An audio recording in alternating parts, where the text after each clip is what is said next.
All right, Mr. Sunshine coming back to you live with yet another brake accumulator rebuild. What we're going to do, we're going to show you exactly. Okay, we're back at it. Okay, what we're going to do right now, we're going to show you exactly how to rebuild one of these spheres. We're going to go ahead and take the parts out of here. Get these all out. Let's see what we got here. I'm going to take this out of here. Set this down, like this, right over here, set these apart. All right, these are the parts that are going to go together. All right, what we're going to do here, this is the a sphere. It's already been polished up, but you can see the inside here. What we're going to do, we're going to clean the inside of that up. What I like to use is one of these wire wheels inside here, just to give it a little cleaning, to get any of that old corrosion. And just by going around inside here,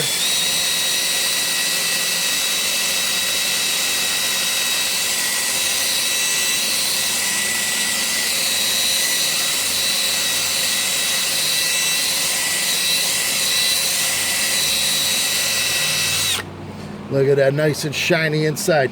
All right, we'll do the other side right here. You can see how rough it is right now. We'll go ahead and clean that up.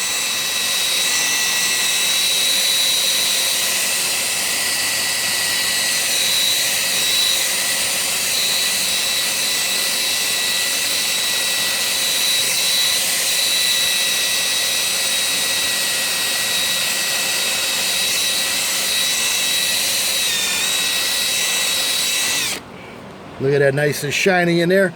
We also want to make sure that the bead around here is completely clean and without any debris or anything like that. So when the diaphragm seals around that, it'll be ready to go. So what we'll do right now is we'll take the, we're going to install the valve. We're going to install the valve that you charge to the 1200 PSI of nitrogen. So what we do is we take the brand new valve. This is a new style valve. The old style had a ball bearing. This one has this with an O-ring on it, as you can see. We're going to drop that down in there. As such, we're going to go ahead and put our spring in there. Spring's extra stuck here, just like that, and then we're going to go ahead and put the retainer and the snap ring, the C-clip snap ring. There's this clip that goes in there. We're going to hold that together. Going to push that all in there as such. Or then you got to hold it all in there at one time, because and then take your clip, your true arcs, stick it in there. It's very small setup in there. As a matter of fact, we're going to do it this way.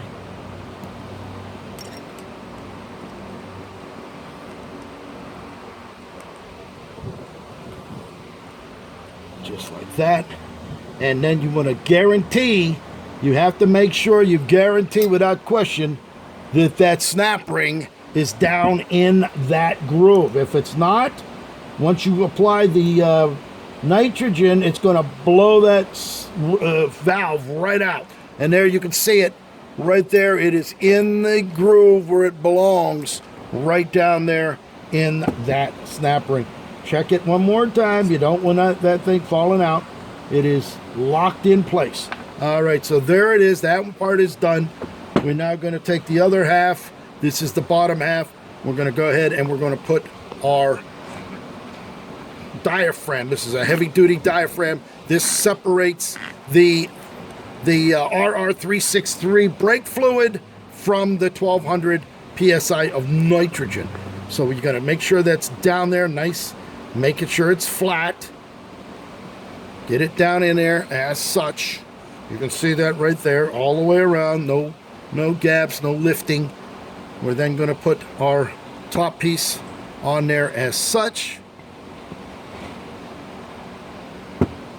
And we're going to put the ring around it as such. Now we could go ahead. We're going to put a little bit of anti-seize on here, so that it doesn't gold itself up.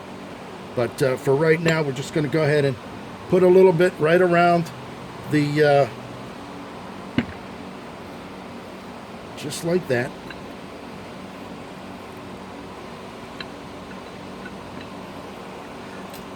This way it doesn't gold itself up over the years.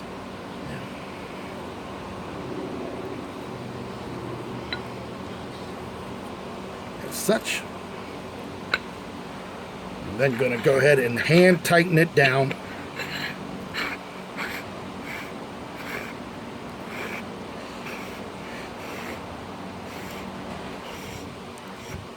Just like that. All right, so now what we'll do is we're going to do the other ones, and then we're going to go put it in the fixture.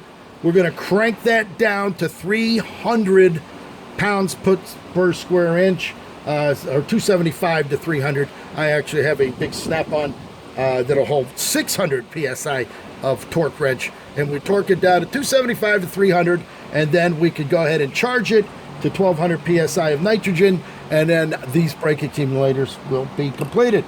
We've done a dozen of them here. We had 6 other ones from 3 other clients. So it's been Rolls-Royce brake accumulator and brake valve. Here's the brake pumps, I should say. There's the brake pumps that have already been completed. You can see the back of that along with the rebuilt inside and out. These 3, this actually, once it's done, this goes in here. These 2 go on the charging port when it's ready to be screwed back on with the cap that goes on top of there. Here would be the cap that screws it down just like that. And then you put your warning high pressure decal or metal plate on there as well. If you have any Rolls Royces that take the RR363 from 1967 to 1980, Silver Shadow, Silver Wraith, Corniche convertible, Comarog, whatever it may be, if it has this kind of a sphere, there's 2 of them under there, along with 2 brake accumulators and 2 brake pumps. Have any questions, brake light 1 or brake light 2 come on, you give me a call, 561-693-8636. Mr. Sunshine, Rolls-Royce technician Eddie, coming to you live right here in sunny South Florida.